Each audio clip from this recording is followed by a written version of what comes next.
I want to begin with some introductions, everyone. You'll see a number of people on our call. So very first, I did want to introduce Mayor Matt Hall. If you want to give everyone a quick wave, our Mayor Hall is here with us, everyone, tonight. He's going to have a chance to sit in and listen to the many comments that are going to be coming in.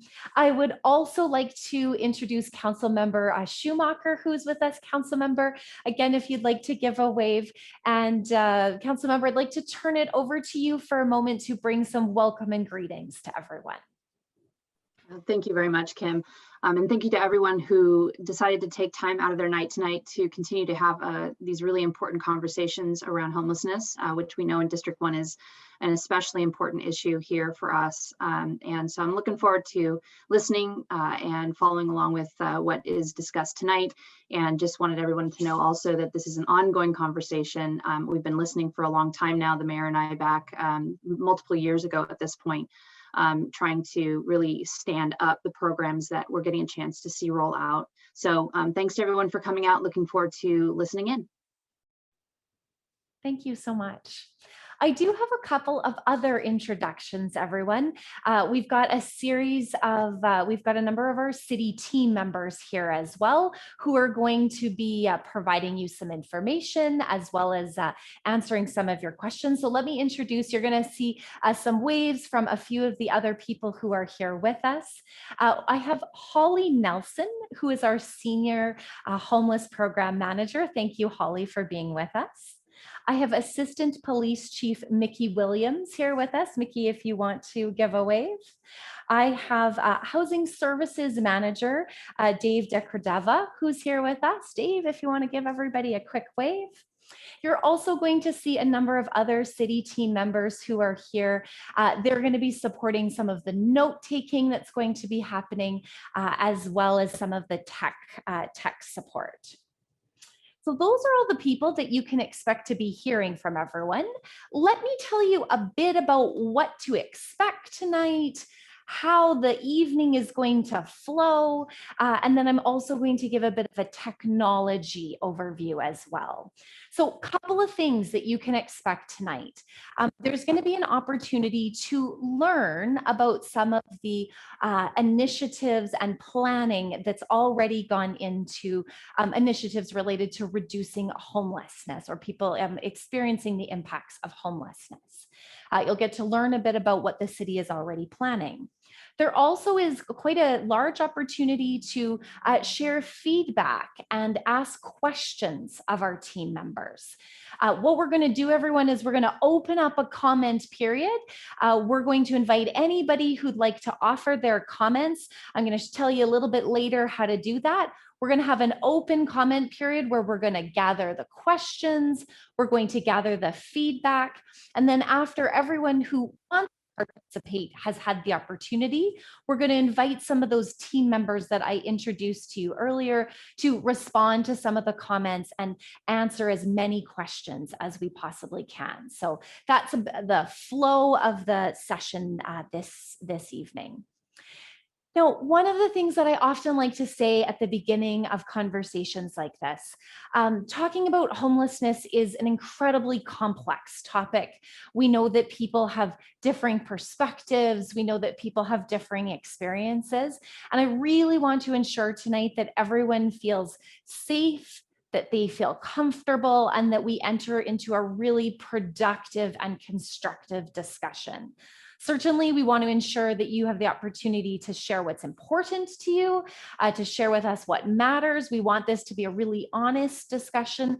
And we recognize that you might hear some things that are different or are challenging from how you perceive or see the world. So I'm going to invite all of us right now. Let's each and every one of us do our part to ensure that we have a really safe, respectful, and constructive discussion this evening. And so in advance, we want to say thank you very much for your contribution to that. All right, so I also, just taking a look at my list here of things that I want to tell you about, want to share with you a bit about how to use Zoom, everyone. Some of you might be on Zoom all the time and know this like the back of your hand. Others of you, this might be a first opportunity. So you're going to notice for most of you, there is a toolbar along the bottom of your screen. And along the bottom of your screen, that's where you're going to find things like the chat feature. You're going to see a speech bubble with the word chat. There's an opportunity to share input and feedback that way. You're also going to be able to raise your electronic hand, everyone. This is what you're going to be using if you'd like to provide comments and feedback. I'll remind you of this again when we get to that part of it. But what you're looking for, again, along the bottom of your screen is something that says reactions. And when you press on that reactions button, you're going to see something that says raise my hand. Now, there may be some of you that might also be joining by a device or a tablet, those kinds of things. If you don't have that toolbar along the bottom of your screen, just do a little bit of swiping back and forth on your device. You'll probably find those same features that I had talked about. So those are a couple of key things that you'll be needing to use. Last but not least, everyone, we do have a tech support person. Sarah Lemons is going to be putting her phone number in the chat right now. If for any reason you're struggling with any tech issues or something's not working for you, please feel free to reach out to Sarah. Again, her phone number is in the chat, and she will do her best to see if we can overcome some of that technology to ensure that you can participate in the best way possible. So I've been doing a lot of talking, and I promise to stop talking here shortly and get us into the discussion. But to get everyone warmed up a little bit, we thought we'd ask you a couple of questions. A few things to get you thinking, a couple of things to kind of prime that thinking a bit. Margaret, if you could share your screen with me, we've got a question we'd like to ask everyone. And this is in the chat box. This is a good opportunity to try that chat box. We're here. Oh, and it looks like we might be having a little bit of tech issue. No worries, everyone. While Margaret's figuring that out, I'm going to just tell you the question. We might just put it in the chat box here if we need to. The question I'd like to ask you is this: what's one thing you know for sure about homelessness in Carlsbad? So in that chat feature, everyone, take a moment, and if you could just write just a sentence or two based on your knowledge, your experience, what's one thing you know for sure about homelessness in Carlsbad? So again, I'll just wait a couple of moments. Again, you're looking for that chat feature, usually along the bottom of your screen, looking for the word chat, and looking for you just to type a sentence or two about what's one thing you know for sure about homelessness in Carlsbad. Lots of different comments coming in here. Some people saying that they're seeing an increase or that it's growing. Some people sharing that it's getting worse and is having impacts on bringing down the community. Has the potentially affects residents and tourists in a negative way. People saying that it's a sad situation that our city really needs to be resolving. Some people sharing that we don't actually have an accurate count of people who are experiencing homelessness. There's getting more.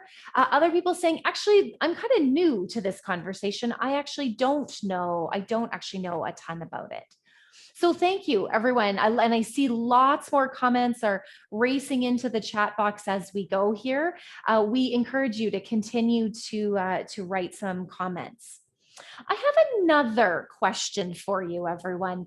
And then I'm going to be bringing back Holly to provide just a bit of an overview.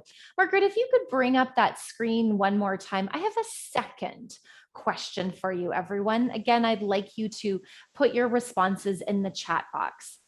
The other question we have for you is, what's one thing you're uncertain about? So first we asked you, like, what are some things that you know for sure, or things that you're, really certain about? And then we want to think about it again on the other side. What are some things that you're uncertain, or maybe some things that you don't know for sure about homelessness in Carlsbad? And again, looking for you to find that chat feature and invite you to respond in the chat. Some people are uncertain about the city's desire to actually do something about homelessness. Uncertain about what are the best services, what are the most appropriate tools to impact positive change related to some people, again, are curious about how many people are experiencing homelessness right now, what's already being done. Some people are looking for some information related to that. So again, thank you to everyone who is responding in the chat. Just wanted to give you an opportunity to do a little bit of thinking, kind of start to get our minds turned into the conversation that we're going to be having this evening. So as promised, everyone, I'm going to step back here for a moment, and I'm going to be inviting Holly Nelson, who I introduced earlier. She's going to be providing a short overview about what's already happening. What is the city already planning? So Holly, I'm going to turn it over to you. Thank you so much, Kim. And first, I just want to say thank you so much, everyone, for coming tonight.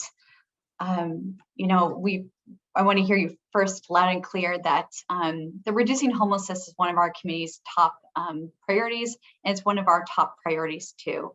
We are in the process of expanding our efforts to reduce homelessness.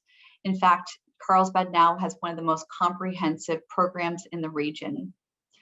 Our goal is to use the best data available, listen to the experts, and come up with strategies that are most likely to make a long-term difference. We've brought on staff and contractors with specific subject matter expertise in the area of homelessness, and we've created a new Department of Housing and Homeless Services to ensure all our efforts are well coordinated, integrated, and focused. I will play you a short video in a few minutes and give you an overview of our plan.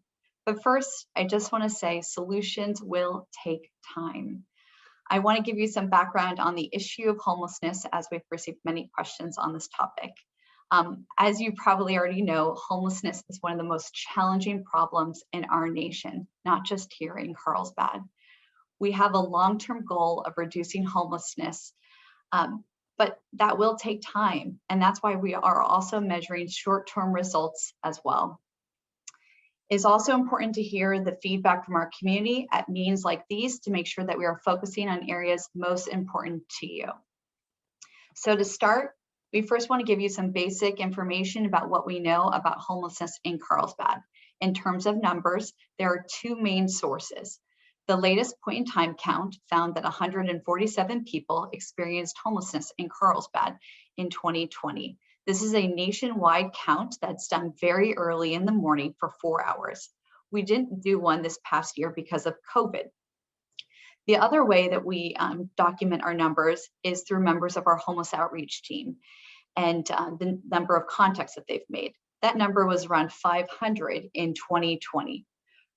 For obvious reasons, it's hard to get an accurate count of people experiencing homelessness, but we do know that because of the pandemic and recent changes in laws, people experiencing homelessness are more visible than ever before. One of the advantages of having our homeless outreach team members keep track of the people that they come in contact with is that we can gather additional information that helps us better tailor our services and help them find permanent housing. Based on these contacts, we found that 70% reported that their last permanent address was in the city of Carlsbad before they became homeless. This is consistent with nationwide statistics that show that most people experience homelessness in the community where they're from. More than 43% were 50 years or older, and about 6% were veterans. We also get a lot of questions about mental health and substance use. disorders. And here's what the data we found from Regional Task Force on the Homeless in the point in time count. We found that 58% of the San Diego's homeless population reported having a disability. 32% reported that they had a chronic health problem. 37% reported experiencing mental illness, and 31% reported having a substance use disorder. So one question also we get is, why do people become homeless?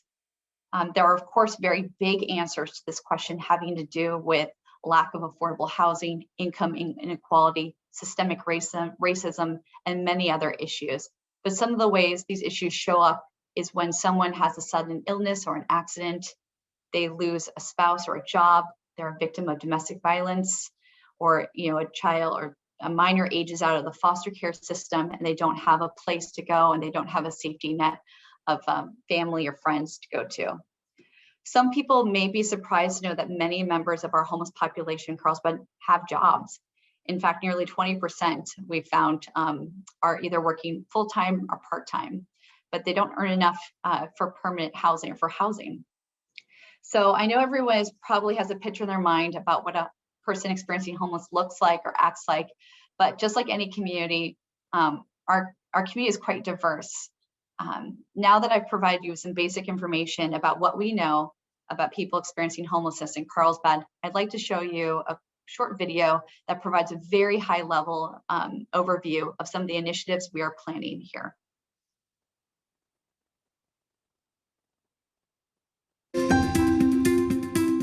The City of Carlsbad knows that homelessness is a top concern for our community, and we're committed to doing everything we can to solve this really difficult problem.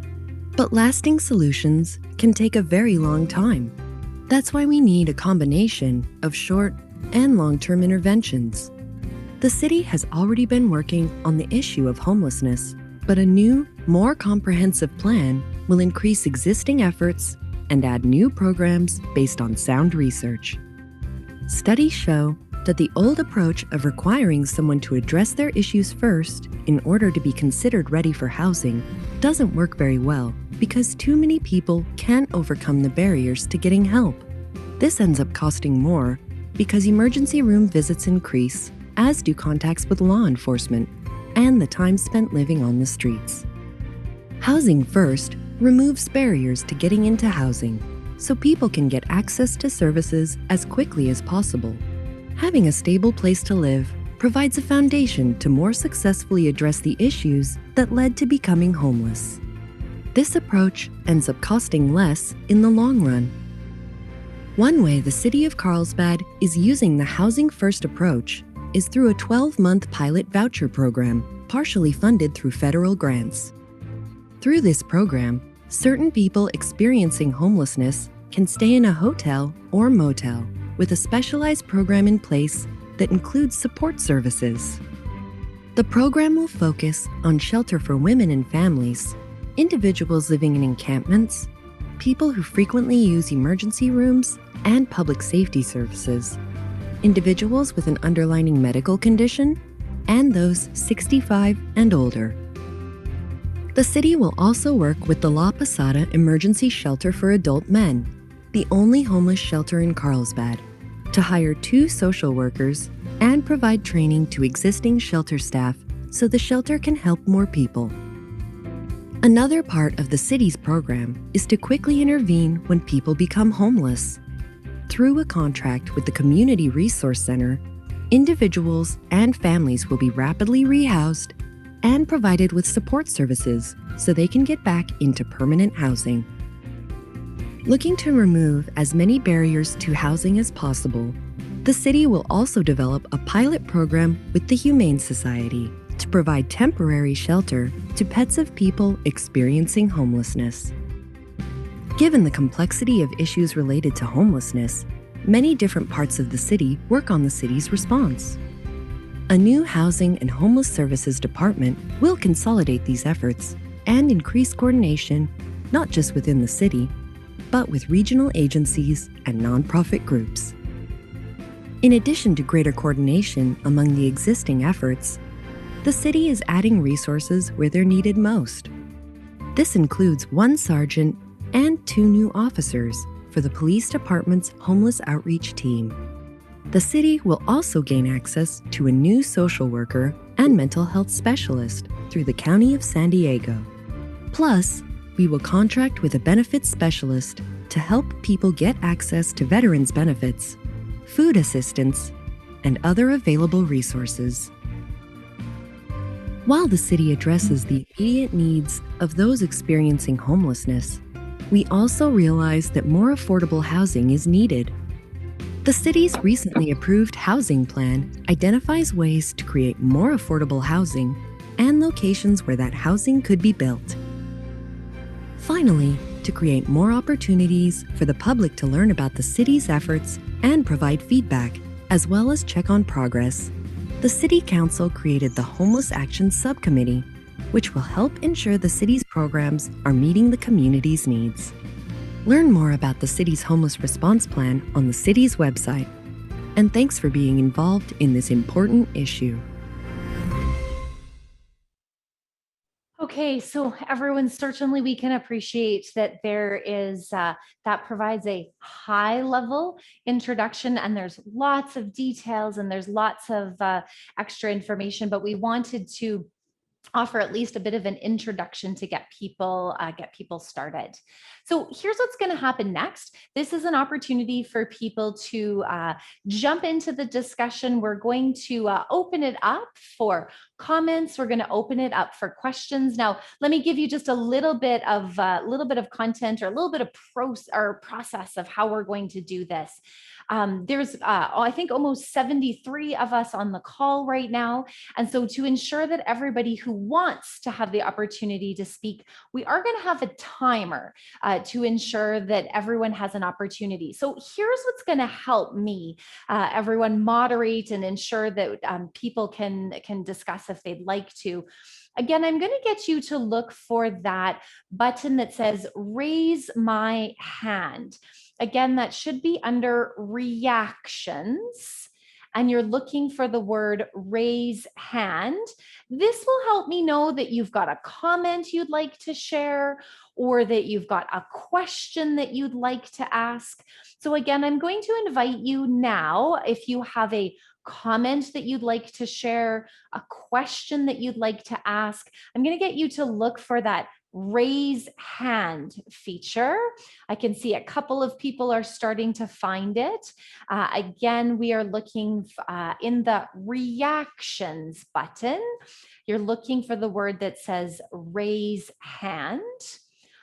Alternately, another place some of you might find it, if you look by the participants, on the bottom of your screen, a list of people are going to come up and your name should be there. And there also is an opportunity for you to raise your hand. So just giving a couple of moments here, everyone, to find that feature. It comes up in order of people who've raised their hand. So we will work through the list. And what we're going to do is we've got, because I've got the number of people that have raised their hand right now, to my timer, let's move it to 3 minutes because it looks like we're going to have enough time to do that. All of my speakers, just for now, we're going to go for 3 minutes. If you run out of time, we'll cycle through all of our people who have raised hand, and then we'll come back to you if you had extra thoughts potentially that went over that 3-minute mark. So again, certainly we know that there's lots to say, and we really want to make sure that everyone has an opportunity. If you have questions or comments that arise as we go here, feel free to continue sort of putting up that raise hand. So if something new or different comes up as we go, again, feel free to do that. Okay, so I'm going to start off with Paul Marsteller. I believe that you were the first person who had raised your hand. I'm going to invite you to come off of mute. A reminder again, everyone, we're going to record the questions, record the comments. Once they're all done, I'll then invite our city staff to provide comments and responses at the end. So Paul, please feel free to get us started. Good afternoon. My main question today would be, we've heard that the Housing First program has guidelines that, I don't know if you say prohibit, but try to keep chosen voucher motels across or being in proximity to residential neighborhoods. I think I heard that coming out of the Waters End meeting. And I'm just looking, I think that a lot of people are concerned in large part because of that. And if that could be answered yes or no, or maybe, and particularly if it's that we're not going to do that and it is restricted under those guidelines, then I think this would calm the waters a little bit. So I'd like to hear possibly at the end of this, if there's a yes or no or maybe answer from one of the leaders. Thank you. Everyone, I have to come off of mute if I'm trying to talk. Thank you very much for your question. The next person that I'd like to invite to open up their mic, Kathy Brendel, off you go. Hi, thank you very much. And on that note, I did seriously want to thank Carlsbad for all they're doing. I do call the police department and they are very responsive. I have spoken to Holly, I've spoken to the council people and mayor, and thank you for doing what you're doing. My question really is on, and I'm sorry if I missed this in the video, but regionally, obviously this is not a city problem and we don't want to solve it just within our city boundaries. Could someone please tell me what's happening regionally with Carlsbad? Sure, Kathy. So just looking for when we get to responding to questions, somebody to tell you a little bit more about what's happening from that regional perspective. Thank you. Okay, thank you, Kathy, for your question. All right, the next person I am going to invite, Ellie Arkins. I'll invite you to come off of mute. Good afternoon, everyone. Thanks for having this meeting. There are a couple of questions that I have. The first one will be to Officer Williams.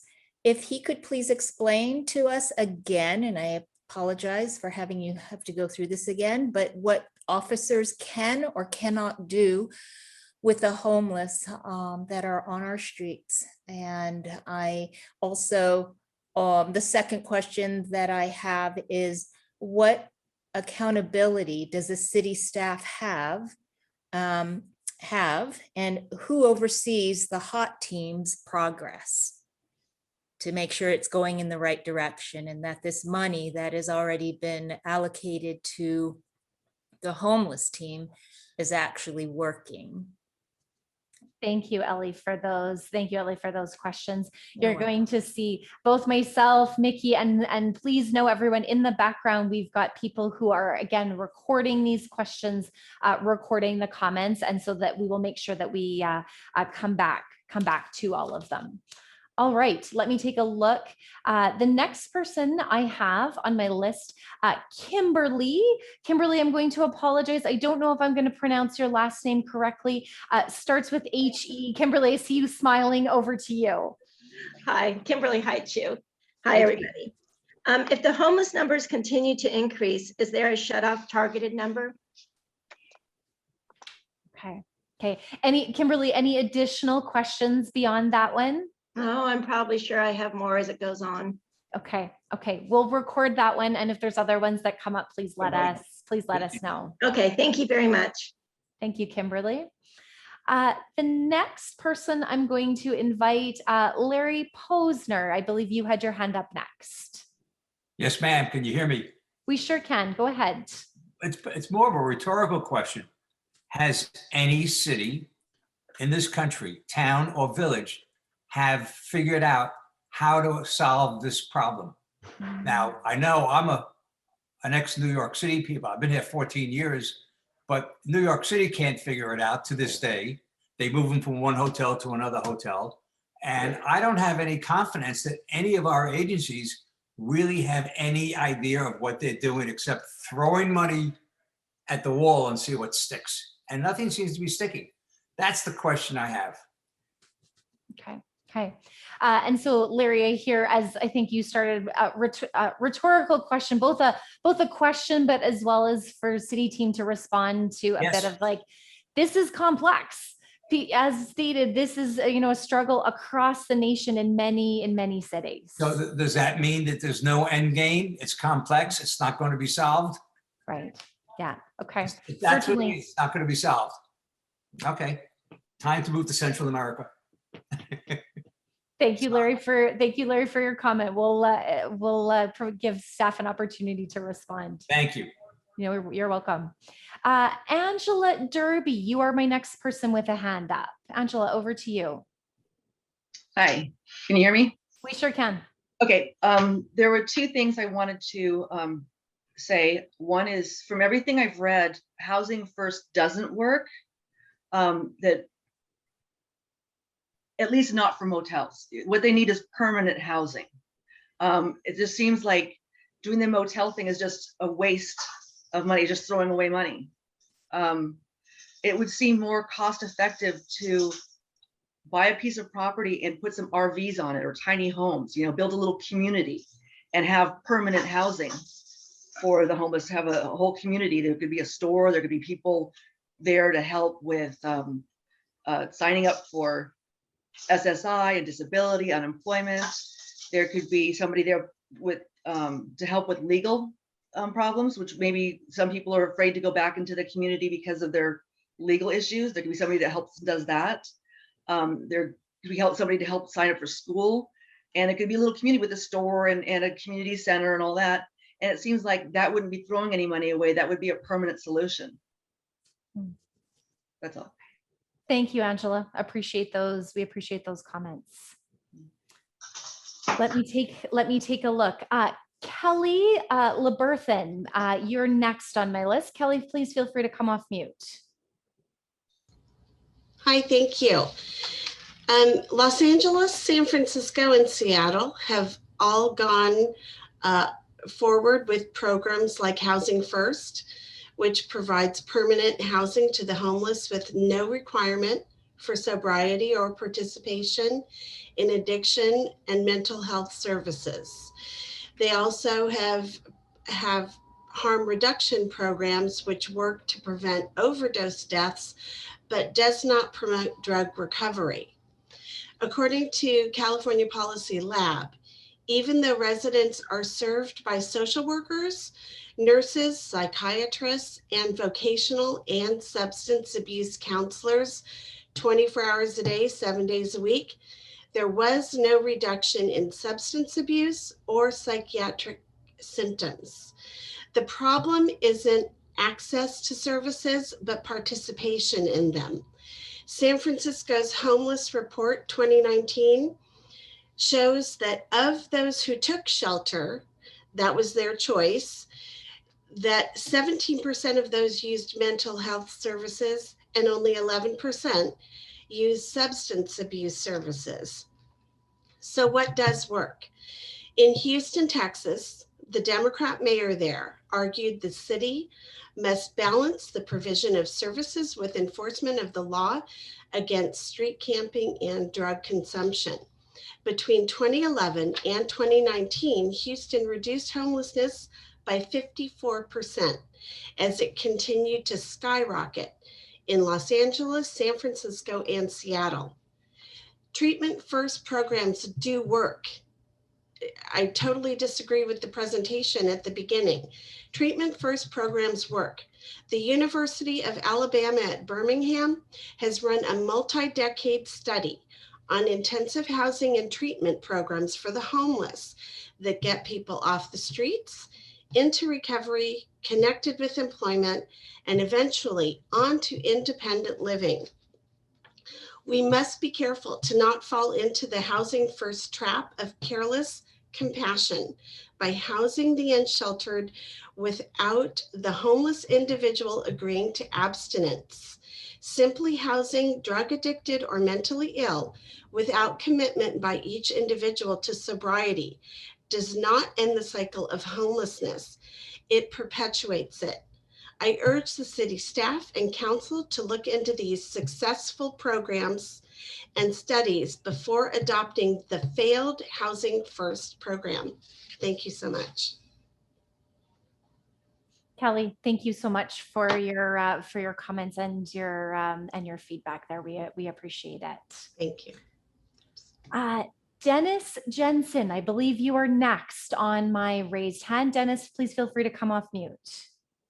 Now, okay. I hear a lot about the inability of the police to take any kind of homeless action, but I'm really uncertain why the Martin versus Boise issue, the federal mandate that the homeless can't be prosecuted for simply being homeless. I don't understand why the workaround isn't just creating a homeless dorm with ample beds, apparently 147 somewhere inland, that would satisfy the ability for the police to enforce loitering and outside sleeping laws. That seems to satisfy that measure blocking the ability for the police to take action for this thing. And I feel like all these programs, like Kelly alluded to, are not going to do much. And an example of extremely bad government response is funding those types of things, and things like Windsor Point, which the city's building in the barrio, which will literally house seriously mentally ill homeless near Jefferson Elementary School next door to my kids. And the facility will have no drug or criminal record screening. There's no process to evict tenants for drugs or crimes. And all this is on purpose and by design. I would like to please ask to stop this kind of insanity, and please stop inundating the barrio and the village with these efforts that could frankly go elsewhere. The homeless don't need to live at the beach. And if we really want to help people, if this is really about helping people, we can service far more people by choosing less expensive locations inland. Again, my question for the police is why can't the workaround for that Martin versus Boise case be that we have a homeless dorm somewhere inland that has beds that these people can go? Thank you, Dennis, for your questions and your comments earlier. We're capturing all of them, and then once all of the comment period is done, we'll be coming back and responding to them. Thank you for that. Let me go to my next person on my list. Oh, hang on, my screen's moving around here a bit.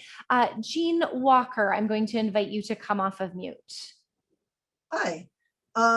My comment is a little bit on the back of the one before, that Carlsbad's under the same restrictions as Oceanside, National City, Venice Beach, Santa Cruz, and Santa Monica, all of which have taken steps with regard to the homeless encampments and dispersing them. National City last week dispersed a homeless encampment on private property with the help of several nonprofits.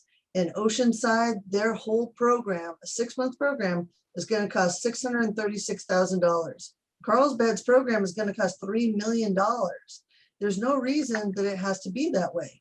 How can, as a regional approach, how can these other cities under the same restrictions be doing something totally different from what Carlsbad is doing? That's all I have to. Oh, and I wanted to point out that Oceanside's hotel for the voucher program is an industrial area that is near Brother Bino's, which will provide more services for the people living there. It's not in a residential area. That's all I had to say. Thank you, Jean, for your comments. The next person that I have here, Patrick Connolly, please feel free to come off of mute. Thank you so much. I wish I could turn on my camera, but I can't figure out it on my computer. So I first of all, I want to thank all the folks from the city. It's an almost impossible job that you have, and I know it's tough. It's a hard job, and it's only going to get harder. I also want to join with the 3 speakers before me and the concerns that we have. I am a village resident, and we do have some concerns about a portion of that population that we don't believe are conducive to any type of rehabilitation, and more importantly, are taking advantage of some of our largesse and also some of our deferred, not just prosecution, but deferred enforcement. My count, I do a lot of walking around and talking to folks. My count is 35 to 50 roughly of folks that I would put in this category that are not probably going to accept that. And yet we don't have an enforcement program. Holly, I appreciate your request for more time. Unfortunately, I'm old enough that I know that these kind of movements don't get that kind of time. The cost benefit analysis ultimately, which you will be required to do, will unfortunately show that's very, very expensive for the limited amount of successes that you're likely to have. That's unfortunate, but that is probably true.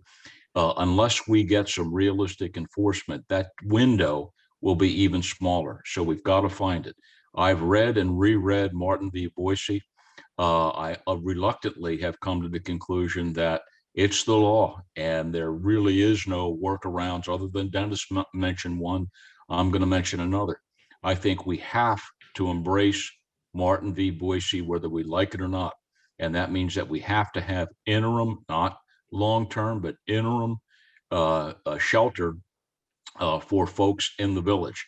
I got one of the questions I have is why don't we have the National Guard building what they do normally, building tent cities with centralized services and all the things that we do. The county's offered property.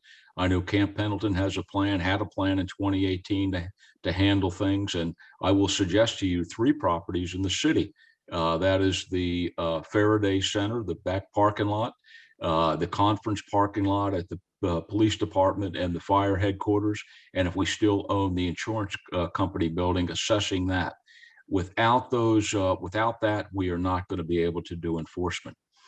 So I guess that's my question. Why haven't we done that? The handwriting's on the wall. That's the only way we're going to get realistic enforcement.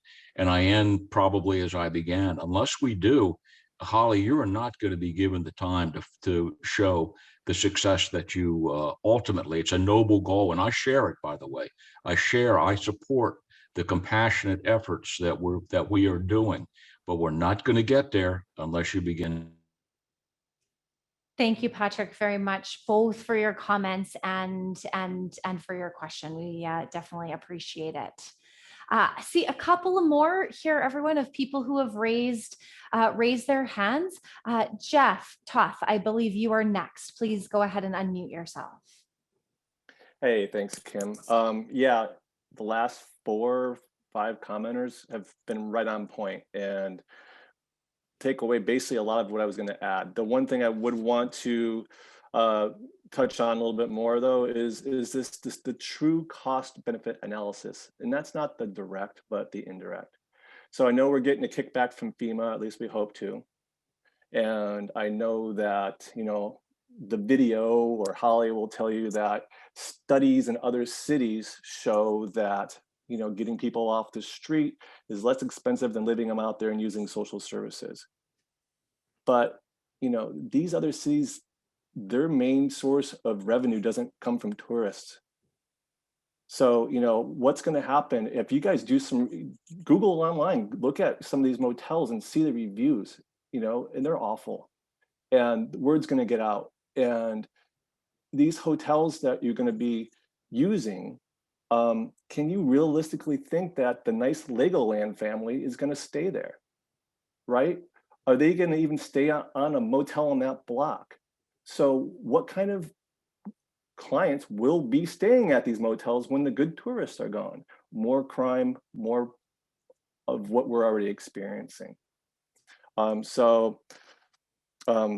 that's really about it. But I think the indirect financial repercussions are much, much larger than are being considered.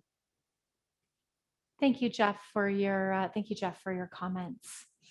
A couple more people here. Roz and John, I believe I see your hand had come up next. I invite you to come off of mute, please. Thank you very much. Patrick Conley, run for office. You're really well spoken, and I love your focus. My question is, are we spending money wisely in California? For example, in LA, Mayor Garcetti bragged about building 35 small houses, 64 square feet for $5.4 million. That comes out to over $2,000 a square foot. That's absolutely over the top, probably California regulations, of course. We need to find solutions for these people to be housed, but like everybody says, they don't want to be housed. I talked to the sister who runs the Catholic Charity House for Men out by El Camino Real. And she says they have empty beds because nobody wants to live that far away from the city, the village, and they can't pass the fact that they are drug addicted or alcohol addicted. Those are the rationale to get into this house. So it is a real conundrum to be able to solve this problem with the restrictions that are handed to our police officers. When you go to the park and you say no camping overnight, if I do that, I'll get arrested, but a homeless guy will not be arrested. You go out on the beach, there's campfires all over the beach, and the homeless are sleeping on the beach. I do that, I'll be arrested. And speaking of panhandling, there's a lady, and she's been there ever since I've moved to Carlsbad. She's panhandling on Carlsbad Village Drive. According to 647C, the penal code, that's against the law. We need to enforce our laws. If you're going to post a law, enforce the law. Thank you. Thank you, Roz, or thank you, John and Roz. I believe Angela, you are our next person who raised their hand. Off you go, Angela. Hi, yeah, I just remembered something else I wanted to say, and it goes along with a lot of what John said. That what do we do about the people who don't want help? What do we do? The program is to reduce homelessness by 50% of those who want help. Okay, the ones that don't want help are the ones that are causing the problems. The ones that are increasing the crime and making it unsafe and making people uncomfortable to walk, down the street. The other thing I wanted to say was, what about our rights? We're always worried about the homeless rights, the Boise thing. And what about our rights to a quality of life that we pay for? What about us being able to feel safe going to the train station or going to a park or walking the trails? I mean, it just doesn't seem like our rights are being considered at all. That's all. Thank you, Angela. Tracy, I believe you are the next person. Tracy Carmichael, over to you. Thank you. Thanks, Kim. Thanks, everybody, for being here. One of the things that I've heard over and over again, and that is that 70% of the homeless are Carlsbad residents. I would have to say, if there's 70%, what are we doing to, first of all, what quantifies them to be a resident? Was it just that they came here, they had a PO box here, or are they truly ours? Are they truly our friends, our neighbors, our friends' kids? And if they are, what are we doing to support those family members? Those family members are the ones that are really struggling. They're at a loss with their family member who's out on the street. So I look and ask, what are we doing for them? And maybe it's them that are going to get their family member back off the street. So if we're supporting the family who are our neighbors and our friends, then let's help support the family in getting them back off the streets and providing the resources to the family in support of their loved one. Maybe that's an answer or a question. I'm not sure, but thank you. Thank you, Tracy, for sharing your thoughts with us. And I do have one more. Anthony Bona, over to you. Can you hear me, Kim? We sure can. Go ahead. Great. Thank you very much. So I just want to frame my question properly and give a little bit of history. So it was back in December of 2020 when Councilmember Schumacher, who is present representing District 1, brought forth this whole notion of hotel vouchers. I would really love to hear from Councilmember Schumacher why she brought that forth and thought it was such a good idea. Not from Holly Nelson, not from any of the other staff, but specifically from Councilmember Schumacher. $3 million is a lot of money. It doesn't surprise me, given the fact that we spend $15,000 on a microaggression seminar. That's my comment. Thank you. Thank you, Anthony, for your comment. Now, everyone, I think I'm just taking a look at time and looking at hands. I've got a couple more hands coming up, and I do certainly want to make sure we have an opportunity to get to questions. So I'm just going to make reference right now. I'm going to certainly come to our next couple of people that have their hands raised. If there's anyone out there who hasn't had the opportunity to speak yet and would like the opportunity to speak, again, you take a look for that raise hand feature. So just as a quick mention to all of you, Patrick, I believe you're next on my list. Patrick, come back online, please. Just a quick follow-up. There seems to be a lot of people here have common interest. I'm going to go forward and hopefully shortly with some records requests of the city to try to get at some of the issues about the scope of the problem, to include calls for service, issues like that, incident reports, and also issues like what measures of success are being used, some of the cost stuff. It may be too soon to get it, but I think we should get that. It strikes me that these people of interest, can the city commit to allowing us to get back together as residents in this format? Is there any way that you can facilitate that so that we can continue the conversation among ourselves, because we're the ones that experience it? Thank you, Patrick. All right, Paul, I believe you are next on my list. Go ahead, Paul Marsteller. Yes, hi again. Two questions. One I asked, I guess, last week. Are we locked into this housing first? Is there any way to get out of it if we're in it? Is there any, I don't know how firm we are. We heard we're in it, but a lot of people are against it. Is there a way to back out of it? Second question, I guess, what entity will be contracting with the hotels? Is it the city? Is it the county? We've heard maybe. Is it who? There's some complexities with that, obviously, depending on whose it is, which entity. And so maybe the more we know about it, the more we can understand if we're in favor of it or not. And that's it. Thank you. Thank you, Paul. All right, everyone, and it looks like we have gone through a number of people have provided comments and questions. We were also gathering, I know that there were some comments and questions arising in the chat as well, and so those have been gathered. So let me tell you a little bit about what's coming up next. As promised, we're going to invite some of our city team members to respond to many of the questions and many of the comments that have come in.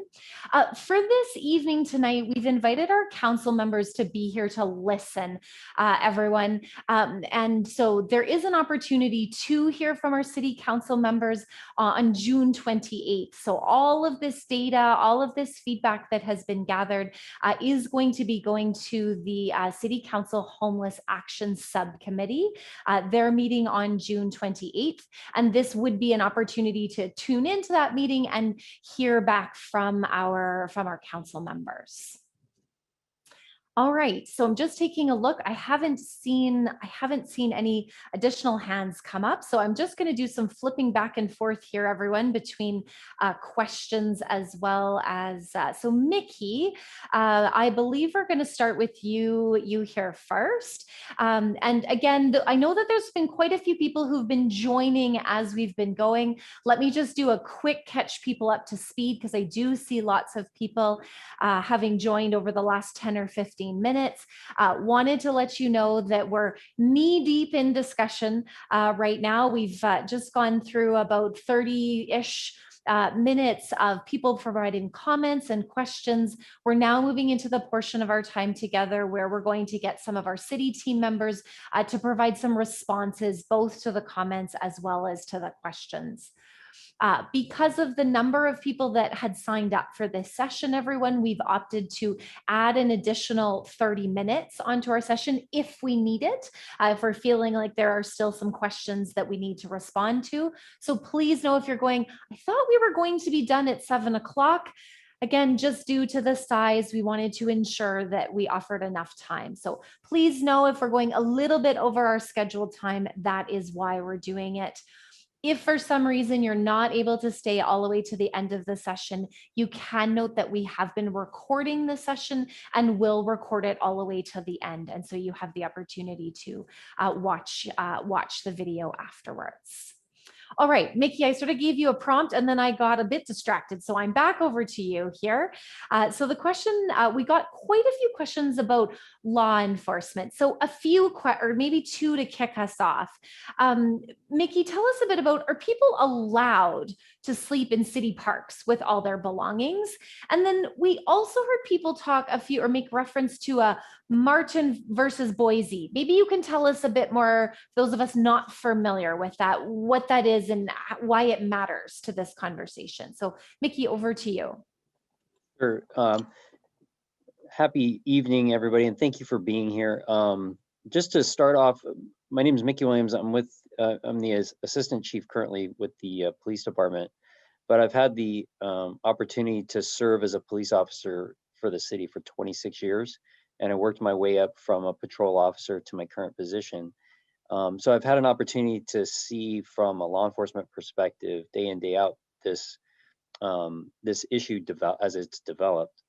And then also, I think it's important just to note that I also live in the city, raised my 2 children in the city, my 2 daughters, and I'm a resident of the city for many years. And so I've also experienced this issue from the residents' perspective, visiting many of the places that I've seen in the chat group that have been discussed.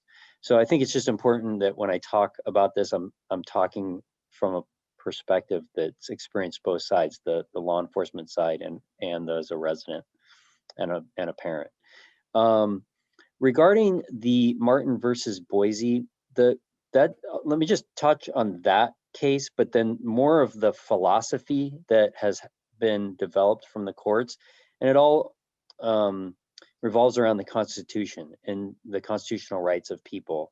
And so in the Martin versus Boise case, the court found that it was unconstitutional for law enforcement or for the government to punish a person who happens to be homeless if they're camping or sleeping in a public place, if there's no other reasonable alternative for them, no other reasonable bed for them to be in.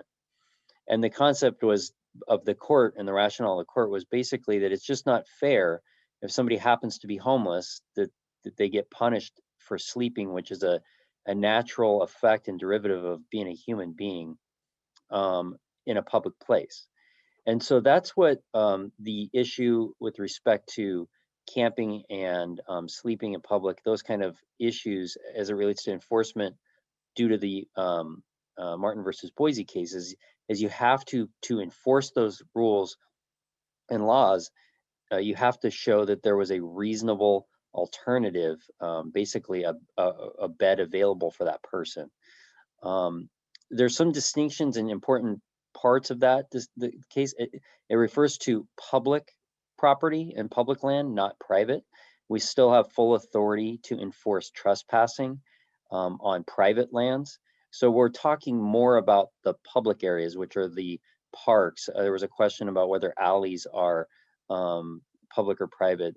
They're public. Typically, the alleys in our city are public lands. The beaches, the sidewalks, those are all public areas that are governed by the Martin decision. But there's also, along that same theme, as it relates to enforcement of quality of life issues, that same theme has influenced other court decisions. There was a reference to the law about panhandling, and the laws in the penal code don't necessarily get updated when the courts interpret the constitutionality of them. And many panhandling statutes have been ruled unconstitutional based on free speech issues, unless there's a violence or an intimidating factor, or there's a specific location that where panhandling may be prohibited, like on a freeway off-ramp, that it is illegal to panhandle on a freeway off-ramp within, I believe it's 100 feet. But so it really has to be very specific. But it's this overall balancing of the constitutional rights of all people in public places that is the challenge that Martin is reflective of. And when it comes to enforcement, we're governed by those laws, as we should be in the United States. And so we really do have to walk that tightrope of making sure that we're enforcing the laws, but making sure that we're enforcing the laws in a constitutional way. And so that is the push and pull that we're within on a regular basis.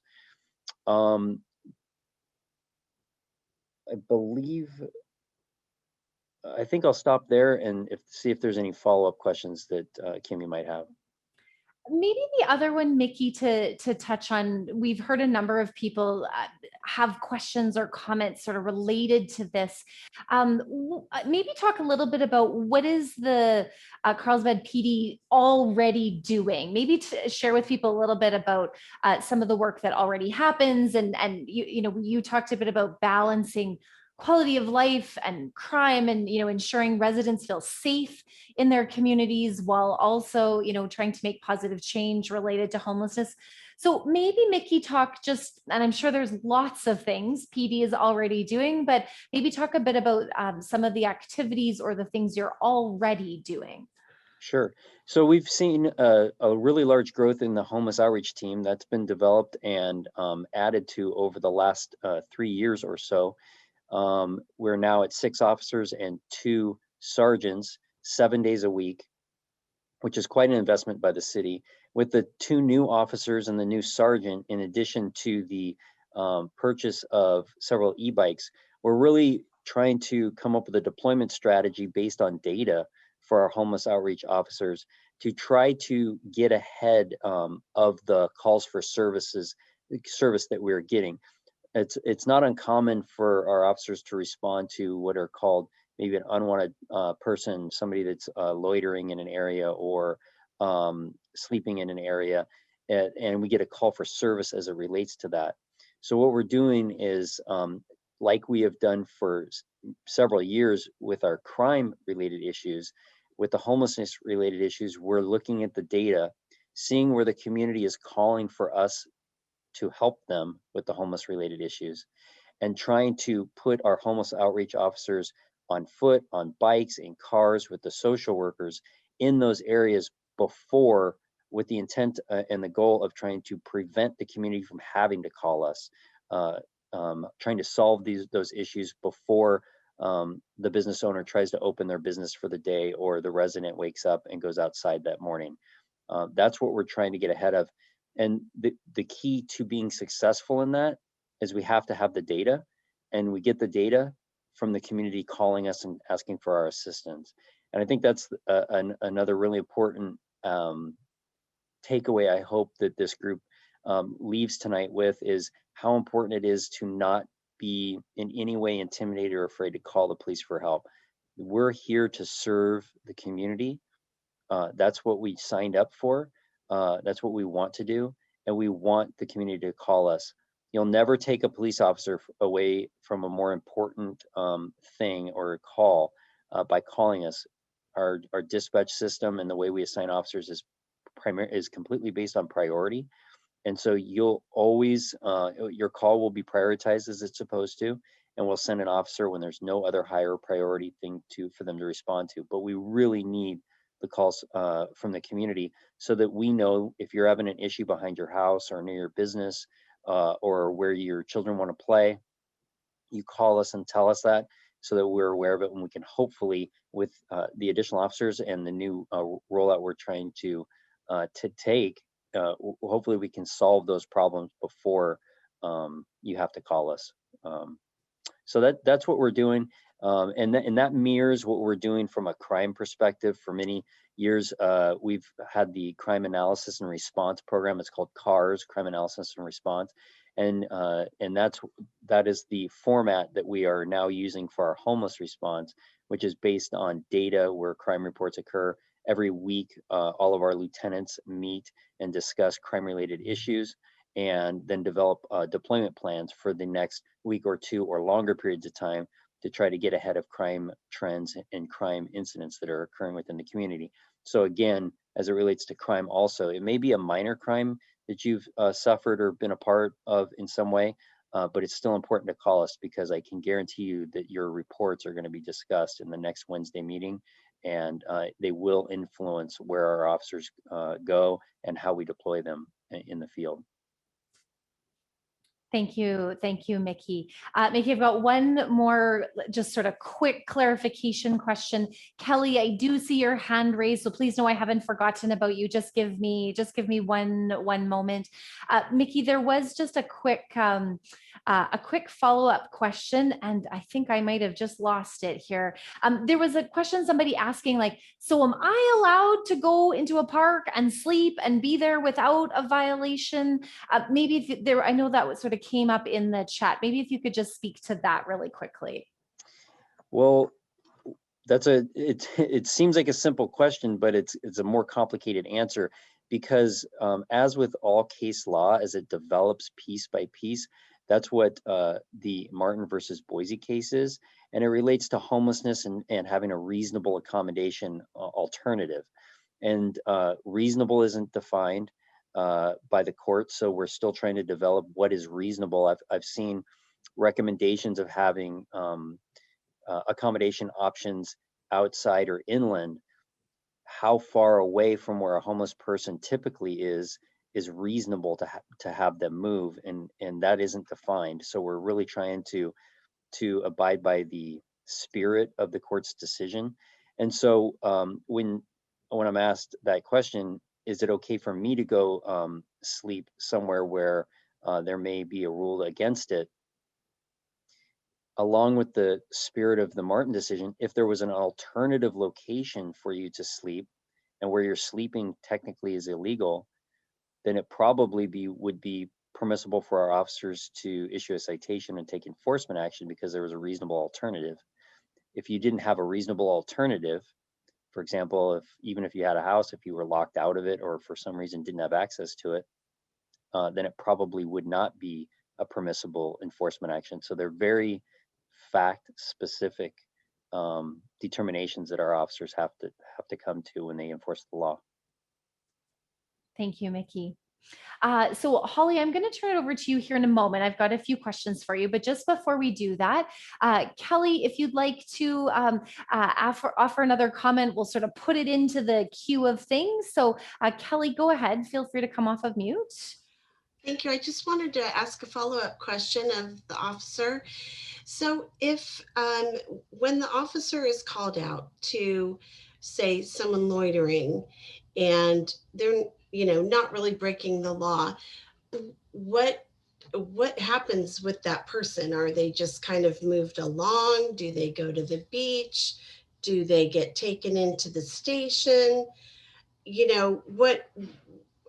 Okay, so they're not there at that spot, creating maybe the anxiety for the person who called, but where do they go? What happens?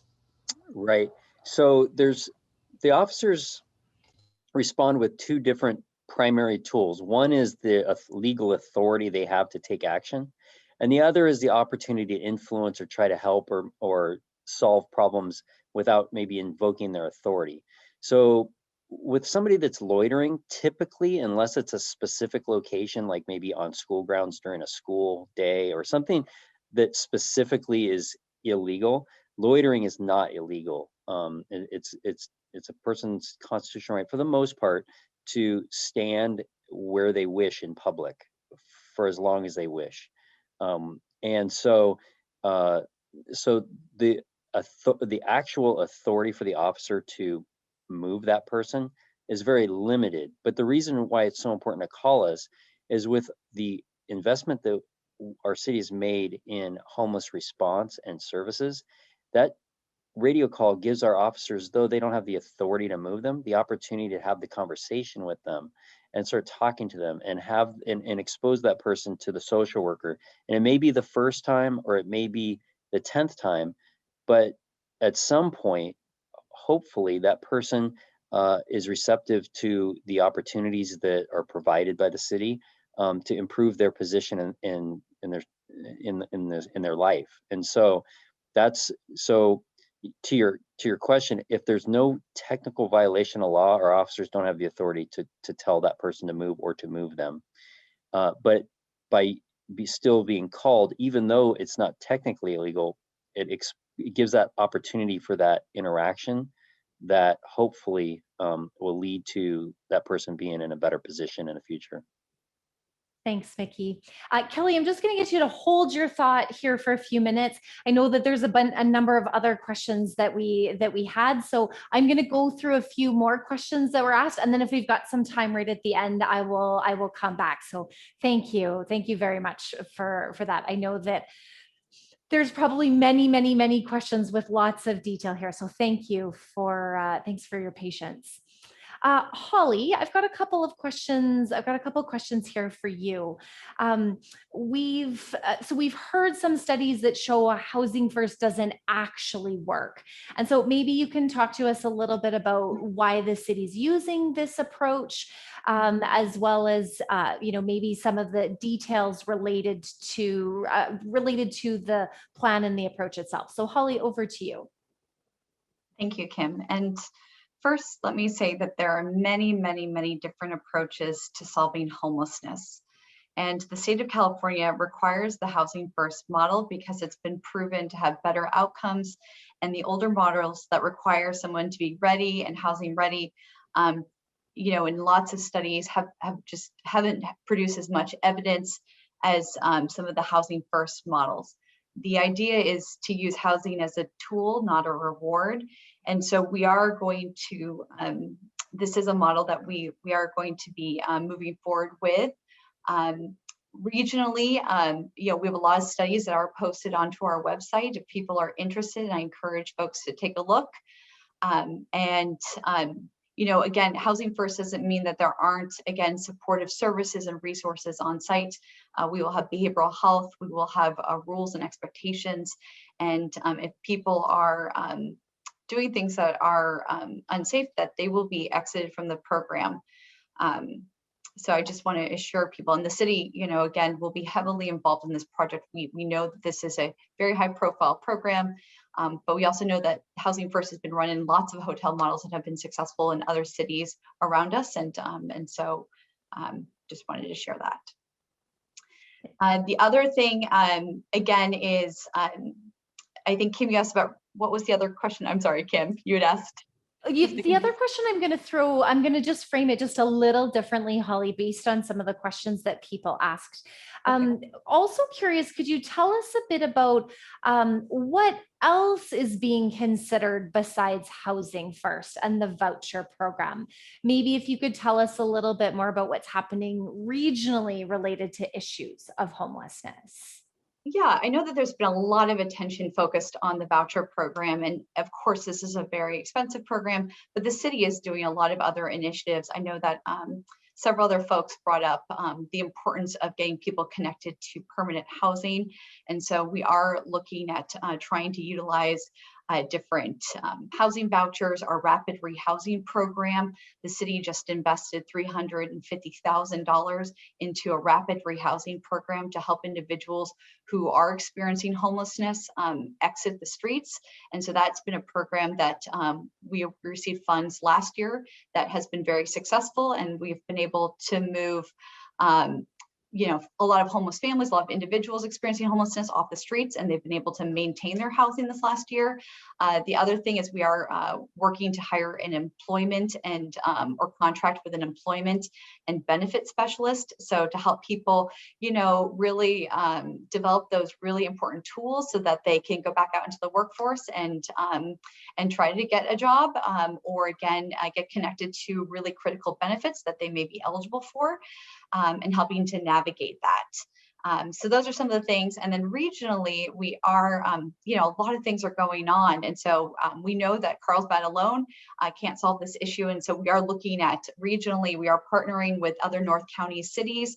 Our elected leaders have been meeting with other elected leaders and with the North County Homeless Action Committee, one tangible concrete action that came out of that is we will be getting social workers and housing navigators and resources for all of the 8 cities and the unincorporated regions, which will help people get connected to more resources. And then what we found to be really helpful was the importance of us as city staff to get together. And so we have been facilitating monthly meetings also with county representation and regional task force representation as well, so that we can stay all on the same sheet of music and hear what's going on with the county, and to make sure that we're not being duplicating services, as well as regional task force on the homeless, learning about the best practices that are coming down, and just staying really informed and connected. They are working on developing regional homeless plans. Each city kind of has their own homeless plan approach. But they are looking at doing a regional plan. The county's looking together to put a regional plan in, and they just closed feedback, I think, on some of that recently. But definitely is something the county, I think, is going to be looking for more input as well at different times. And so we can certainly keep the community aware of things. Thank you, Holly. All right, Nikki, I'm going to, or I should say, Assistant Chief Williams. That's my bad habit. I have a couple more questions here for you. People were curious about, do we have a no tent ordinance? Do we have a no tent ordinance? We don't have it. We have camping ordinances that prohibit sleeping in certain locations in public. But a specific no tent ordinance, I'm not familiar with. Okay. There also is another fairly specific question here. If we had enough shelter beds, could the police enforce loitering and outside sleeping laws? So I'll read it one more time. If we had enough shelter beds, could the police enforce loitering or sleeping outside laws? So if we had enough shelter beds that provided reasonable alternatives for the people that you would be enforcing the law against, it probably, based on, like I said, each one's fact specific, but it would probably allow for enforcement of illegal camping in public. As far as loitering, for the most part, there is no law specifically against loitering. There are certain locations where loitering is illegal, or certain purposes for loitering that would be illegal, but just being present in a location typically is not illegal. It's a protected right. But an additional issue that is affected our ability to enforce camping laws has also been the COVID related concerns and the CDC recommendation to not be disrupting encampments that are in public for fear that it may make the COVID situation worse. Now, with the reopening planned for this month, the police department and the city attorney's office are working very closely to see how that is going to be affected, and how the restriction or the recommendation by CDC may be modified, which would then allow us to go back and enforce the encampment laws as we had pre-COVID. I think it's important, if there's a belief or a feeling that there wasn't enforcement related to encampment. In 2019, we cleaned up, the police department cleaned up, our homeless outreach team conducted more than 200 camp cleanups in 2019. So our HOT officers and homeless outreach officers were very active in doing that prior to the recommendation from CDC to stop that based on COVID. But we do expect that to change soon. Thank you. And one more question that had come in. Who has enforcement jurisdiction by the Carlsbad Village Depot? So the police department has jurisdiction to enforce the laws anywhere in the city, actually anywhere in the state of California. Our officers are California peace officers, so they have the authority to enforce law anywhere in the state of California. And then we also have joined in an MOU or in an agreement with NCTD, so that along their properties that are located within the city, like the train stations, we also have the authority to enforce their specific rules on their property. So our police officers have the authority to enforce the laws in our city on any of the property. And then there's also overlapping authorities. For example, NCTD has their security has the authority to enforce their ordinances and rules on their property. And the Sheriff's Department also provides enforcement along the railways in the city by contract. So there's several agencies that have authority, but the Carlsbad Police Department has the authority to enforce on any of those properties. Thank you. Thank you. Everyone, just to give you a little bit of just a reminder again, people may have been sort of coming and going from the meeting. We are going to be carrying on just a little bit longer here, everyone. So please, again, a reminder, if some of you were expecting to end right away, please know that we're going to carry on for probably about another 20 or 30 minutes or so from here. We are going to work through a few more, we're going to work through a few more questions. Those of you that have raised your hands, I do see you. So I haven't forgotten. I'm just going to make sure that we get through a couple of more questions, and then we'll come back and gather a little bit more commentary. So please know that I'm doing my best to make sure we pay attention to all of the moving pieces. Holly, I do have a couple more specific questions related to the voucher program. So Holly, I'm going to come over to you here next. If you could tell us a bit about, has a hotel been chosen for a voucher program, and what would be the criteria for people to participate? Yes, I know, obviously this has been in the chat box. I've been seeing what hotel, lots of questions. So first, I just want to let you know that we are working with this. This is very actively evolving right now. We've been trying to really publicly message and get information out, and we are working with trying to finalize the contract with a service provider right now. There are a couple different hotels that we are in communication with, and the contract will come back to City Council, and the location will be selected and by City Council in a public meeting. So that will occur later, hopefully this month, or potentially in July at the latest. But again, we're hopeful that we can bring that back soon. So just wanted to share that this is where we're at in the process, but we are trying to finalize the contract with the service provider and then bring these options to council for the decision. As far as criteria for staying in the program, or criteria for eligibility, one is people must be experiencing homelessness. They must be a resident or experiencing homelessness in the city of Carlsbad.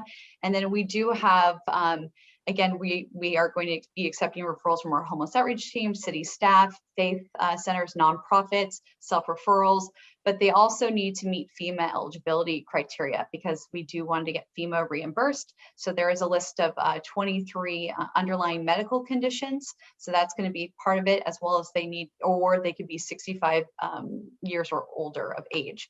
So we know the homeless population has a lot of medical vulnerabilities, and so we don't anticipate this to be too problematic. Some of the other specialty populations that we're trying to look at and serve, as we've mentioned earlier, we do have La Posada, which is a men's shelter here in Carlsbad. So we will still be taking men in this program. It's not prohibiting men, but we do want to make sure that we are supporting women. We are supporting, because we don't have a shelter for them, and they make up a third of our homeless population. And there are limited shelters that serve women in North County. Secondly, families, we have limited family shelters as well. So we do want to prioritize them. We receive calls as well. Again, most people we interact with are individuals, but we do interact with family members as well. So we want to make sure that we serve that as well. We also want to look at high utilizers. So I know everyone keeps saying about, what about these people on the streets that are causing problems, the people that have been really problematic? Well, that's who we're going to try to target. We're going to try to target those who are accessing the emergency departments, those who are utilizing fire, the resources, utilizing PD resources, and really trying to give them the supports and tools to help transitioning and get them into appropriate housing resources. So those are some of the subpopulations that we're really trying to target within our voucher. And so that's how we're going to look at structuring our program. Thanks, Holly. And just one more question for you here as well. Is there a maximum number of people who could participate in the voucher program? So again, that's still being looked at right now. I mean, we're looking at serving maybe, maybe doing 40 rooms potentially, but maybe up to 100 people, but it's still kind of being looked at over the course of the year, of the 12 months, but that's still being worked out. It's, again, it'll be kind of dependent, but we will be monitoring, voucher use and all the other things. Thanks, Holly. And I did actually have one more question for you here, and then Mickey and Holly, I do have a couple of other questions for both of you. Holly, could you speak a bit to what qualifies as being from Carlsbad? Mm-hmm. And maybe talk just then also a little bit like, can we work with families to help them help their families, like sort of a support of a support. If you could answer both of those, please. Totally. So we, again, we look at, we ask individuals who are experiencing homelessness, like a lot of different questions. So we ask them about their age. We ask them for their, gender. We ask them about their veteran status. We ask them about their language preference, their race, their ethnicity. And so we ask them all different types of things. And again, this is just stuff that we kind of report on, but we still do in-depth biopsychosocials, which again, looks at the entire person, kind of the underlying reasons for homelessness. And then we also chart a lot of different things. But one of the questions that we ask, including some of the questions I just responded to or mentioned, is the city and zip code of their last permanent address. So there's no reason for them to say Carlsbad. There's no additional incentive for them to say that. And what we've also seen is that this is consistent with other data. In fact, when I looked at data even from the last quarter, so from January to the end of March, so when I looked at our numbers, out of the 231 unduplicated individuals our team encountered, only three people were from outside of San Diego County that report their last permanent address was in. So I just want to share, and this is consistent with data when we linked all of the different continuum of cares throughout California. When we put that database together, we looked at what everyone was doing throughout the state, and 96% of people who experience homelessness receive services within one county. And so that's just something to be kind of, just be aware that people aren't, I know it, we think that these folks have a lot of mobility and they can travel around a lot, but there's a lot of limitations, and, people aren't really traveling to a lot of places to access services. They have limitations, and they really do want to stay in the community that they're from. And so that's just something that just wanted to share. Thank you, Holly. Assistant Chief Williams, Holly, I have one last question for you. And then I did want to make a bit of time for the people who have raised their hands so that we can gather those last comments. The last question that people have been asking about in different starts is, how will we measure the success? We've heard people say that this is complex. We know that this is a challenge in many cities.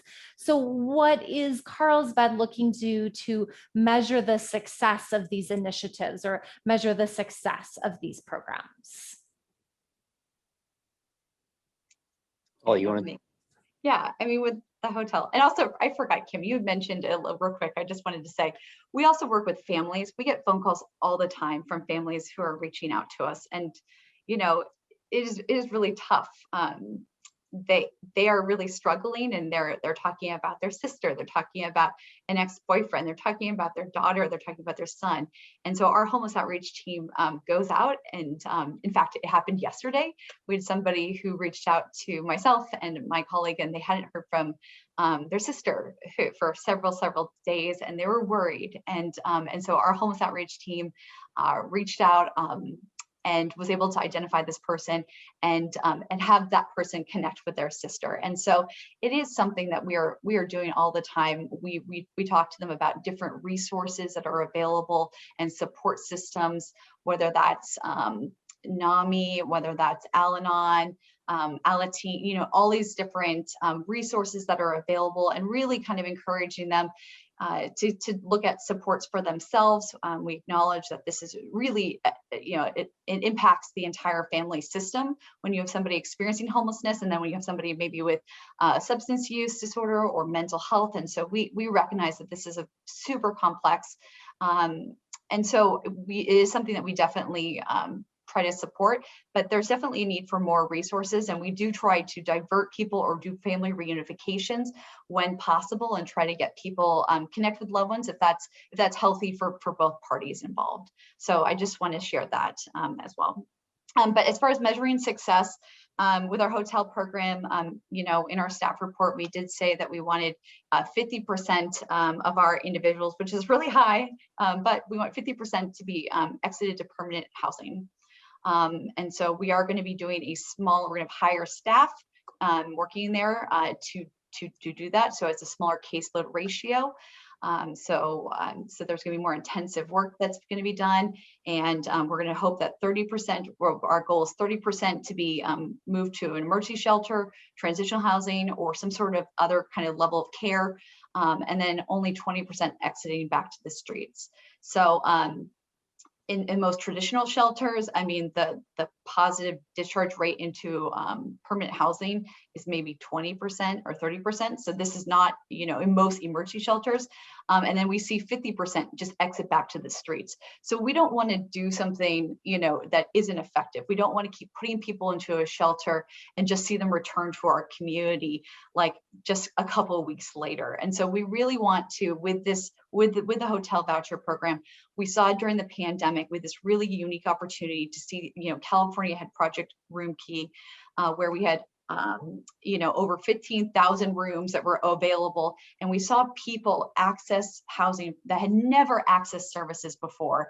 And we're finally able to be moved into permanent housing. And so we're hoping that, with this opportunity that this will also be beneficial and be able to serve some of our harder to reach folks that, again, maybe don't want to go into a shelter because they don't want to separate from their pet, or they have a medical equipment device that they can't plug in because of that, or they're a senior and they can't walk up the hill at La Posada because La Posada is a big hill and it's really tough to do that. So these are just examples of why people don't want to go into a shelter system, or they don't want to separate from their partner. So, I mean, there's a lot of different reasons for that. So that's how we're going to look at measuring success. I think another thing is obviously quality of life. For all of you guys, that's a really important thing. So we see a reduction in calls for service. That could be something we also look at to measure, that we look at. I think, you guys are going to give us that feedback. And so continue to listen to you, to continue to have these conversations, and also making sure that when people are housed, that they remain housed and they're not, again, exiting back to the streets. So those are some of the outcomes that we're looking at. Excellent. Assistant Chief Williams, anything you would like to add? I mean, this is a challenging subject. I mean, as you can tell by when we talk about how many homeless do we have in our city, that is challenging to determine, and there's different metrics to decide. And so I think, what we're doing here at the city is we're trying our best to try to improve the circumstances of the people that live and have businesses and are within our city. And I think, Holly did a really good job articulating some of the metrics that we're using, but I think there's also an opportunity for public input to help us as the city, identify what specifically, what else should be measured. So I think there's I think that that question really shines a light on an opportunity for some more conversation too. Thank you. All right, everyone. So here is what we're going to do. We're entering to the last bit of our time together. I do have a few people. Who've raised their hands. I'm doing some quick math in my head. Everyone, this isn't always my expertise here. I'm going to put with the number of hands raised and wanting to ensure we have a little bit of time to sort of talk about next steps. I'm going to put 2 minutes on the clock for all of our remaining speakers to ensure that we can get through everyone who's here, as well as make sure we come to some concluding remarks. Kelly, you have been waiting very patiently. So Kelly, I'm going to turn it over to you. No problem at all. Thank you. I just wanted to address some of the things Holly said about the, non-housing first programs, say treatment first. You said that you do not have to be housing ready for the non-housing first programs, but you do have to agree to abstinence to get into the treatment first programs. And that's one of the, maybe the greatest problem with Housing First is, yes, you do have supportive services, but clearly even places like San Francisco, which have fully embraced Housing First, it is not successful. You have your two groups of people, the ones who say, yes, I want help. And then you have the other group who say, no, I'm out. So of the ones who say, yes, they want help, they want shelter, there were 17% only who took advantage of the mental health services and 11% who took advantage of the substance abuse services offered. They have 24 hours a day, 7 days a week in these Housing First programs. People are not taking advantage of those services. In Carlsbad, 67% of our homeless are male. And I might not really be understanding, but I thought that per the Carlsbad website that we really only deal with the single males, that the families and the women, the children go to Vista and Escondido. So maybe you could clear that up if I'm wrong about that. But if we deal with males, 67% of our homeless population is single male. And Kelly, I'm sorry, we're running close on time here. I do want to say though, thank you for your comments. Dennis Jensen, 2 minutes, over to you, please.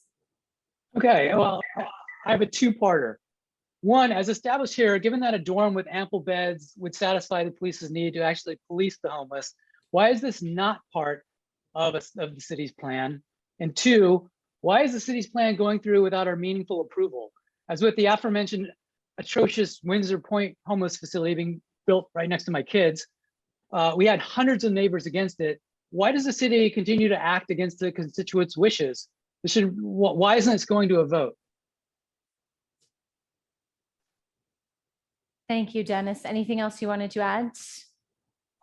Just that I'd like those two questions answered. Thank you, Dennis, for those questions. Anthony, I believe you are next on my list. 2 minutes, over to you. Thank you, Kimberly. First, thank you, Mickey Williams, and also thank you, Holly. I think this was a good discussion. However, Holly, I want to say I disagree with your point about the Housing First model. I think it's a very flawed model. There are many studies that will back what I'm saying. Second, I disagree also with your assertion that this is an affordable housing issue. It has nothing to do, zero to do with affordable housing. This is not affordable housing issue. My perception is that we don't have a comprehensive plan and that we're kind of making things up as we go along. So I'd like to ask Holly Nelson, if there is a comprehensive plan, where can I get my hands on it? Because I'd like to see it. I'm going to go through my list quickly. Why are we, Carlsbad, why do we have to foot the bill for this? Why do we have to be the saviors of all these homeless people? Next, Is it a funding restriction that we can't do background checks on people staying in the hotels on the hotel voucher program? Because that seems very dangerous to me. And then finally, I'll close with, what makes any of you think that you're going to magically save someone when the definition of a 5150 remains the same? You're chasing your tails. Until 5150 changes, you're going to be chasing your tail. Thanks. Thanks, Anthony, for sharing those comments. I'm going to be coming, Tracy Carmichael, I'm coming to you in a moment. I'm just going to remind everyone one more time, we talked about this at the beginning of our meeting, just noticing some of the conversation that's happening in the chat.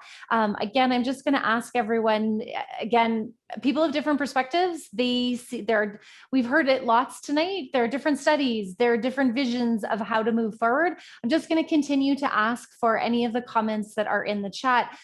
We want this to be a really safe, respectful, and productive conversation. So just going to continue to ask for really civil discourse in the chat to ensure that everyone, again, feels comfortable in this conversation. Tracy, I'm going to turn it over to you. 2 minutes.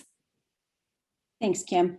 My first question is, the council approved their goals. One of their goals is the homeless plan. That's this plan, and the funding that goes along with it is in the budget, which is supposed to be coming on Tuesday. So if the council approves the budget on Tuesday, will they just be automatically shepherding this program in?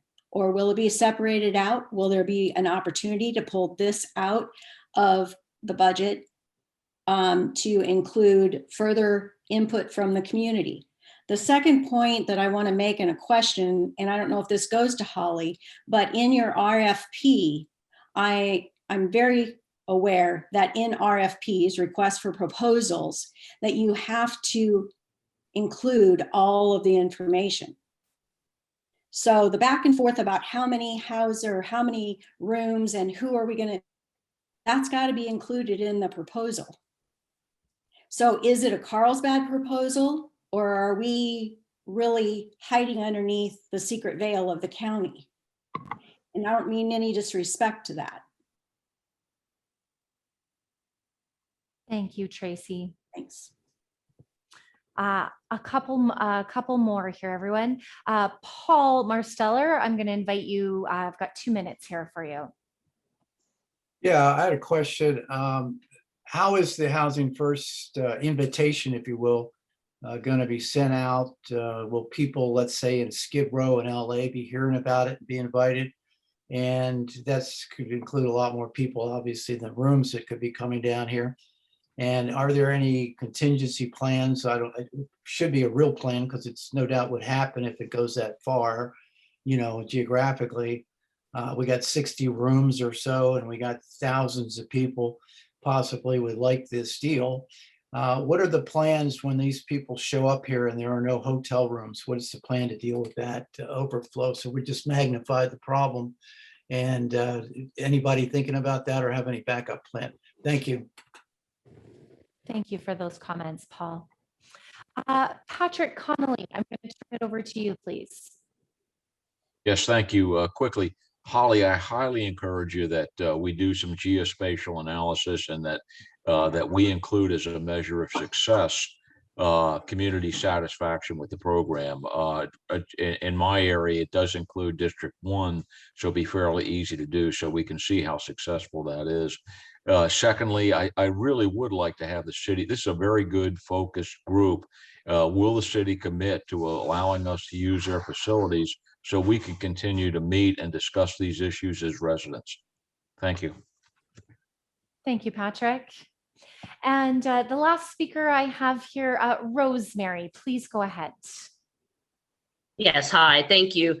I just wanted to address what everybody had been talking about earlier. I think that people are empathetic and sympathetic to, helping people in the community. I think the biggest issue that most Carlsbad residents, myself included, are talking about is, what are we doing about people that are mentally ill, and we know they are, and what are we doing about people that are living in our community that are not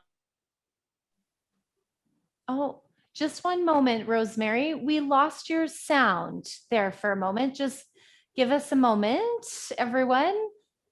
I see you're unmuted, Rosemary, but I'm wondering if maybe a microphone got unplugged. What they're doing, and we are not doing anything about it. We're not doing anything to have them be removed. I mean, I watched some tourists today leave McGee Park for fear of, a group that was in the gazebo. This is not a good situation.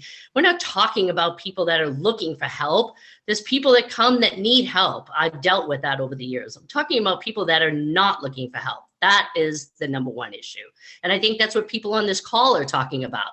So that's my biggest issue. Thank you. Thank you, Rosemary.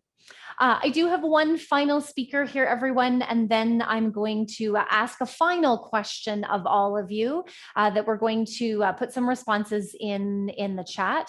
So my final speaker, the Benousis family, please go ahead. I also see Virginia Murphy has her hand up. She had her hand up before me. If you want to call on her first and then come back to me, I think that would be. Go ahead. Okay. So I am concerned about obviously my family and my family's safety, and I'd like to hear from the Assistant Sergeant Williams about actions that we can take as a community. I have begun to organize and look at a preventative crime group within my neighborhood, especially in regards to the upcoming Windsor Point project that by design is very concerning in terms of the severely mentally ill that will be housed there, and that there's a lack of oversight in terms of the security, or if there are horrible incidents that happen or people don't feel safe even living there, of what type of exit strategy Matt Hall and Corey Schumacher and some of the other people in the city council might be looking at in terms of what are some of the responses that we can have. So one is, what about the budget for adding more lighting and providing, women like me who like to go running, with some sort of sense of safety of,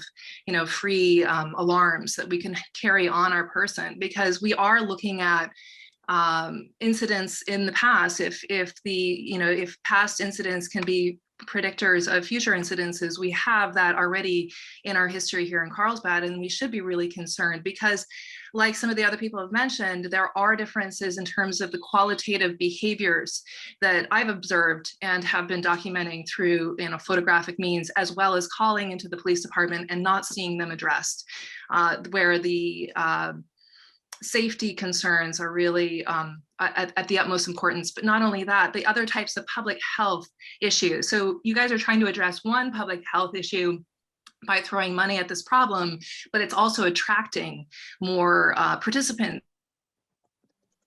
Thank you so much for those comments. Virginia, my apologies for not seeing your hand earlier. Virginia, last comment, please. Sorry, I have not been able to get my computer to work with any of those methods you said. This is along the lines of Rosemary Eshelman, and I have a question for Rosemary. Did you know Thelma? Oh. Thelma Hayes? Who is it?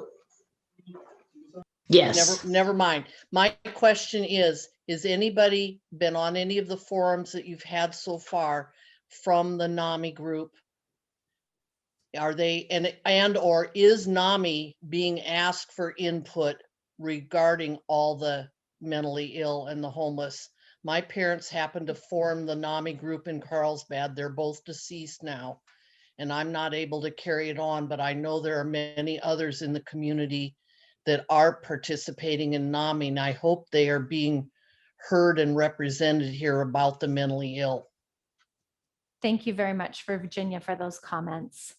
All right, everyone, I want to say that we are coming close to the end of our time. I do have one final question for you. Margaret, if you could bring up that question, you're going to be able to see it here, and I'm going to read it out to you. This is an opportunity in the chat. We would love for you to share with us what one final piece of advice or insight would you like to share with the Homeless Action Subcommittee? As stated earlier, all of this input coming from our four different town halls are going to be collected and shared back with this subcommittee. Some people were asking a few questions. Again, this meeting is happening on June 28th. It's happening beginning, I believe, at 4 p.m. One of our team members here is going to put that link into the chat here again one more time, so that if you'd like to follow up, you certainly can do that. Again, everyone, in the chat right now, I invite you to take a moment and share with us your final piece of advice or insight that you would like to share with the Homeless Action Subcommittee. And so as you're thinking through, again, that final piece of advice or final comments that you'd like to give, again, we're putting that into the chat. I am going to take a moment just to, and Margaret, let's go ahead. We can take down that slide here. Councilmember Schumacher, I did want to turn it over to you here for a moment if you wanted to offer any closing remarks. I certainly appreciate everyone and the comments today. We have a lot of work to do.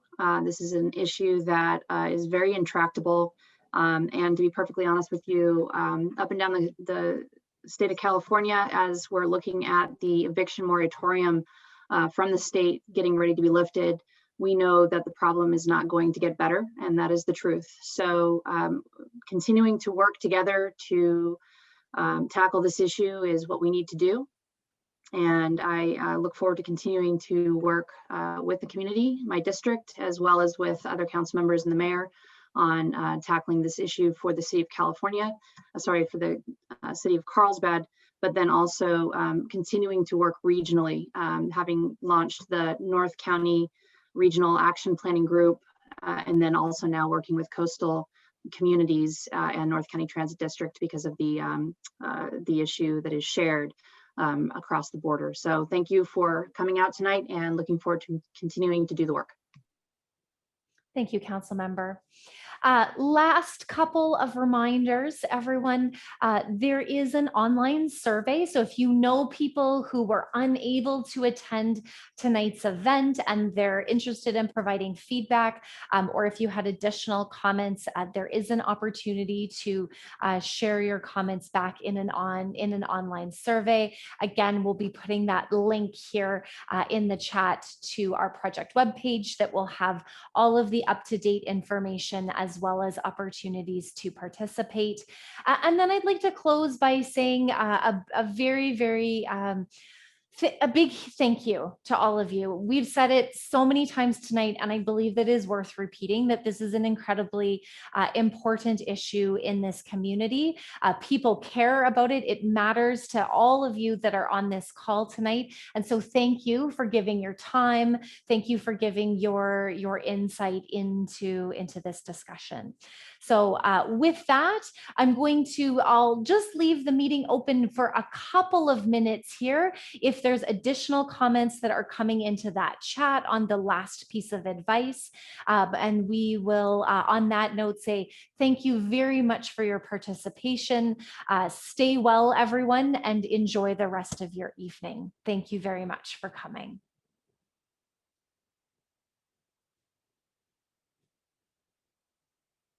Take care, everyone.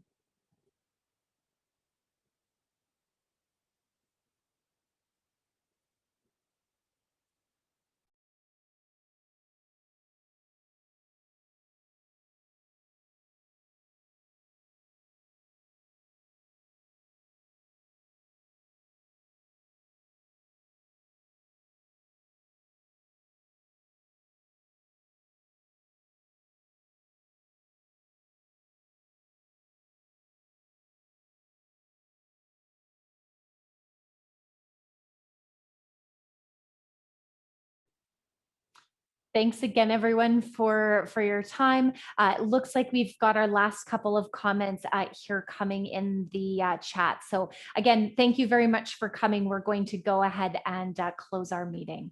Thank you for coming.